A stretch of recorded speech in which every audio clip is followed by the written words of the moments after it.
to know the version that is being installed on our system. So we are going to use Windows PowerShell. I have opened my PowerShell already, but in case you have not opened, what you do is that just go to the search bar and then type PowerShell. You see we have PowerShell here, then we click on it, it will open just as my own has opened.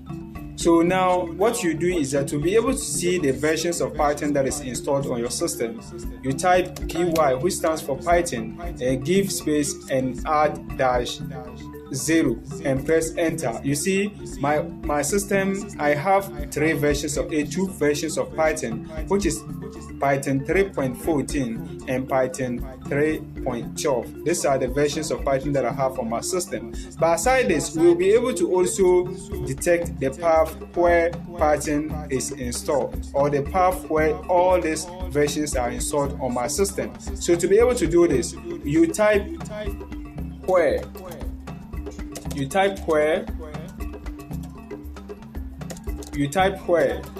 then you bring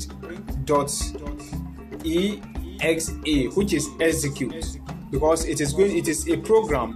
Then you type Python. So you're telling the computer where is Python installed. Then after you type this, you press or you enter, you hit the command enter, then you see what will happen.